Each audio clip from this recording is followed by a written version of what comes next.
Animal Farm by George Orwell. Episode 1. Narrated by Wormhole Podcast. Mr. Jones, of the Manor Farm, had locked the hen houses for the night. But he was too drunk to remember to shut the pop-holes. With the ring of light from his lantern dancing from side to side, he lurched across the yard. He kicked off his boots at the back door, drew himself a last glass of beer from the barrel, and made his way up to bed.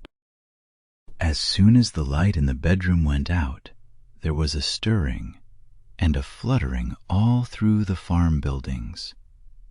Word had gone round during the day that old Major, the prize middle white boar, had had a strange dream on the previous night, and wished to communicate it to the other animals. Old Major was so highly regarded on the farm that everyone was quite ready to lose an hour's sleep in order to hear what he had to say. At one end of the big barn, on a sort of raised platform, Major was already ensconced on his bed of straw, under a lantern which hung from a beam. He was 12 years old, and had lately grown rather stout, but he was still a majestic-looking pig, with a wise and benevolent appearance. Before long, the other animals began to arrive, and make themselves comfortable after their different fashions. First came the 3 dogs, Bluebell, Jessie, and Pincher, and then the pigs, who settled down in the straw immediately in front of the platform. The hens perched themselves on the window-sills, the pigeons fluttered up to the rafters, the sheep and cows lay down behind the pigs and began to chew the cud. The 2 cart horses, Boxer and Clover, came in together, walking very slowly and setting down their vast hairy hoofs with great care. There might be some small animal concealed in the straw. Clover was a stout, motherly mare approaching middle life, who had never quite got her figure back after her 4th foal. Boxer was an enormous beast, nearly 18 hands high, and as strong as any 2 ordinary horses put together. A white stripe down his nose gave Boxer a somewhat stupid appearance, and in fact he was not of first-rate intelligence, but he was universally respected for his steadiness of character and tremendous powers of work. After the horses came Muriel, the white goat, and Benjamin, the donkey. Benjamin was the oldest animal on the farm, and the worst-tempered. He seldom talked, and when he did, it was usually to make some cynical remark. Alone among the animals on the farm, he never laughed. If asked why, he would say that he saw nothing to laugh at. Nevertheless, without openly admitting it, he was devoted to Boxer. The 2 of them usually spent their Sundays together in the small paddock beyond the orchard, grazing side by side and never speaking. The 2 horses had just lain down when a brood of ducklings, which had lost their mother, filed into the barn, cheeping feebly. Clover made a sort of wall round them with her great foreleg, and the ducklings nestled down inside it and promptly fell asleep. At the last moment, Molly, the foolish, pretty white mare who drew Mr. Jones's trap, came mincing daintily in, chewing at a lump of sugar. She took a place near the front and began flirting her white mane, hoping to draw attention to the red ribbons it was plaited with. Last of all came the cat, who looked round, as usual, for the warmest place. She finally squeezed herself in between Boxer and Clover. There she purred contentedly throughout Major's speech, without listening to a word of what he was saying. All the animals were now present, except Moses, the tame raven, who slept on a perch behind the back door. When Major saw that they had all made themselves comfortable and were waiting attentively, he cleared his throat and began. "Comrades, You have heard already about the strange dream that I had last night, but I will come to the dream later. I have something else to say first. I do not think, comrades, that I shall be with you for many months longer. And before I die, I feel it my duty to pass on to you such wisdom as I have acquired. I have had a long life. I have had much time for thought as I lay alone in my stall. And I think I may say that I understand the nature of life on this earth, as well as any animal now living. Now, comrades, what is the nature of this life of ours? Let us face it. Our lives are miserable, laborious, and short. We are born. We are given just so much food as will keep the breath in our bodies, and those of us who are capable of it are forced to work to the last atom of our strength. And the very instant that our usefulness has come to an end, we are slaughtered with hideous cruelty. No animal in England knows the meaning of happiness or leisure after he is a year old. No animal in England is free. But is this simply part of the order of nature? Is it because this land of ours is so poor that it cannot afford a decent life to those who dwell upon it? No, comrades, 1,000 times no. The soil of England is fertile. Its climate is good. It is capable of affording food in abundance to an enormously greater number of animals than now inhabit it.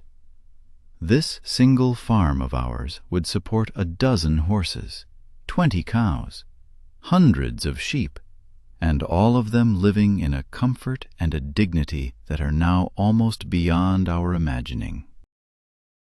Why then do we continue in this miserable condition? Because nearly the whole of the produce of our labor is stolen from us by human beings. There, comrades, is the answer to all our problems. It is summed up in a single word: man. Man is the only real enemy we have. Remove man from the scene, and the root cause of hunger and overwork is abolished forever. Man is the only creature that consumes without producing. He does not give milk, he does not lay eggs, he is too weak to pull the plow, he cannot run fast enough to catch rabbits. Yet he is lord of all the animals. You cows that I see before me, how many thousands of gallons of milk have you given during this last year? And what has happened to that milk, which should have been breeding up sturdy calves? Every drop of it has gone down the throats of our enemies.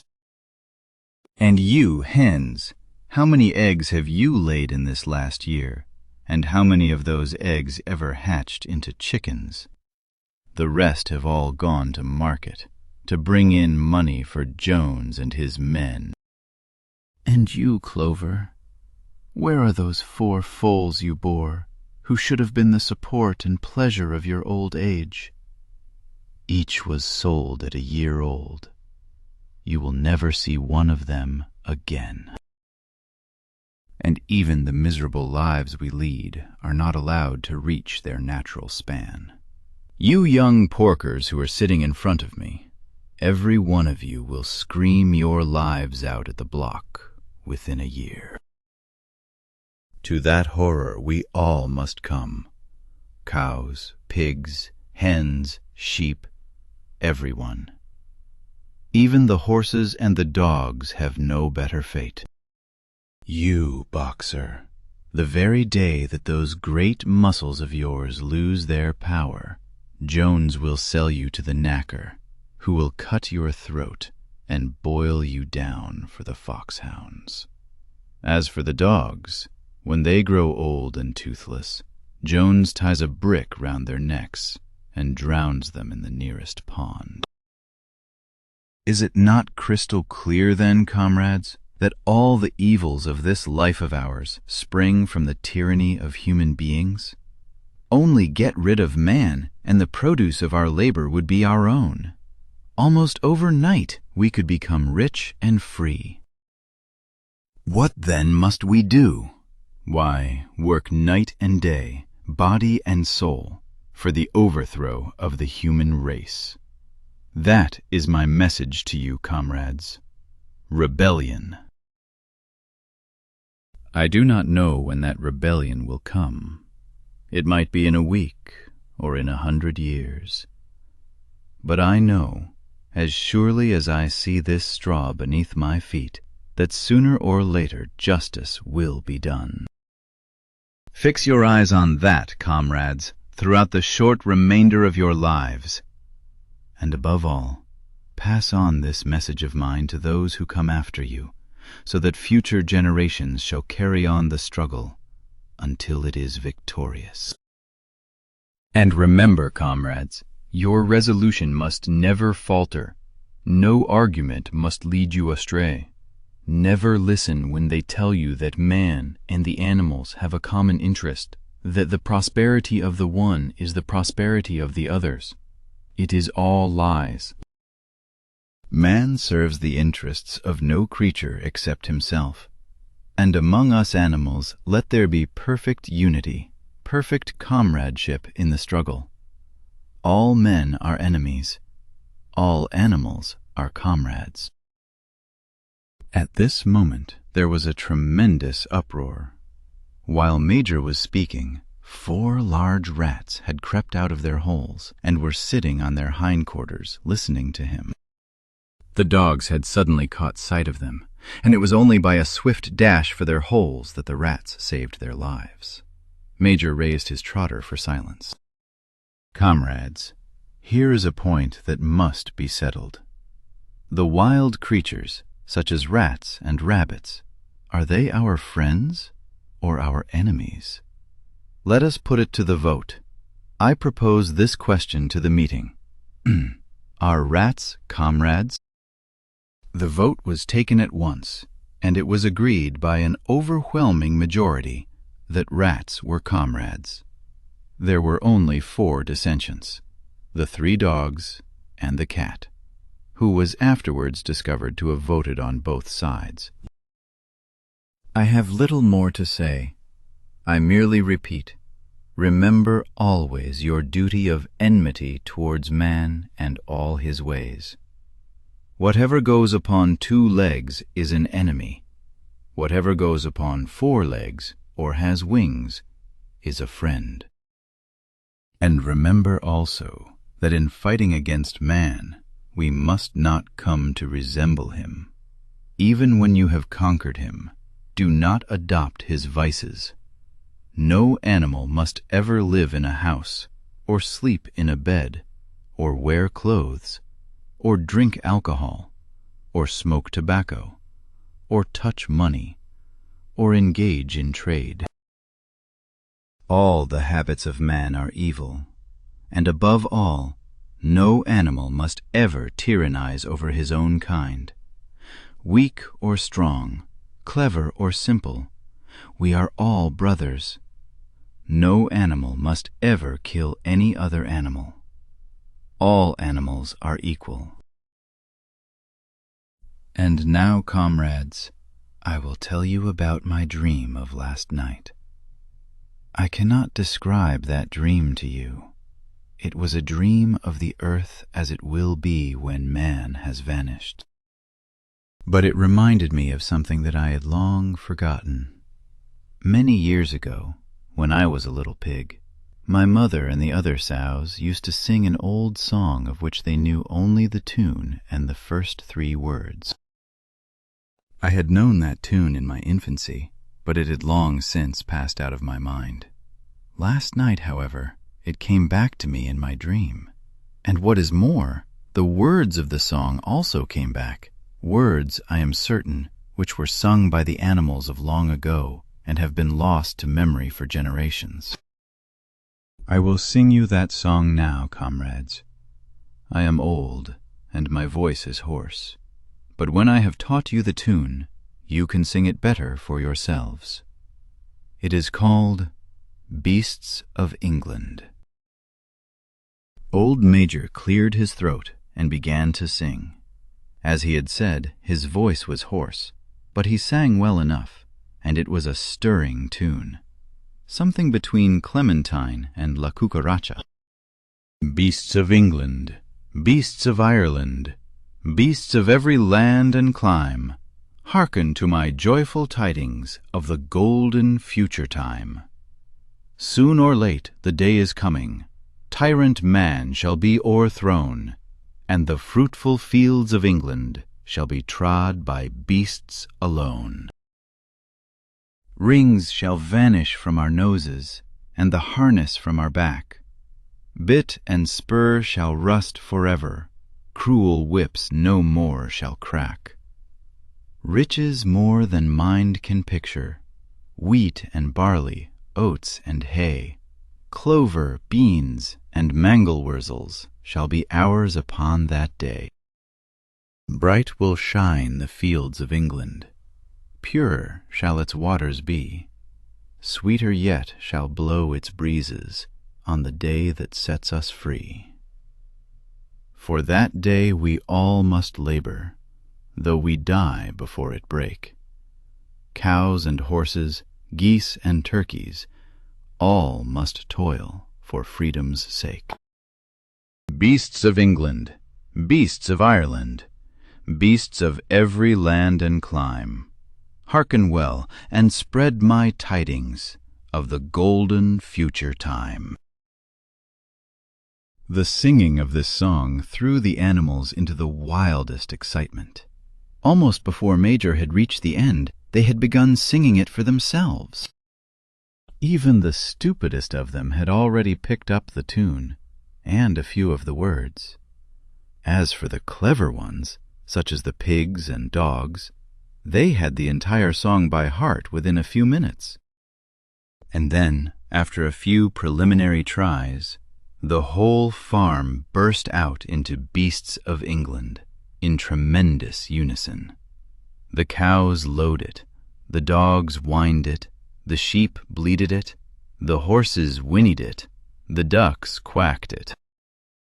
They were so delighted with the song that they sang it right through 5 times in succession, and might have continued singing it all night if they had not been interrupted.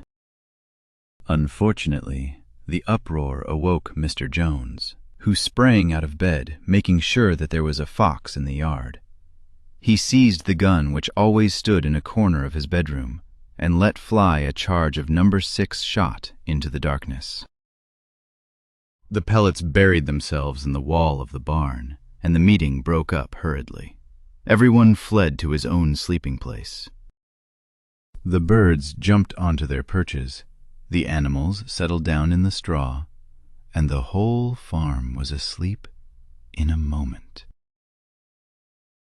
The song had been sung, the dream had been shared, and though they did not yet know it, the rebellion had begun.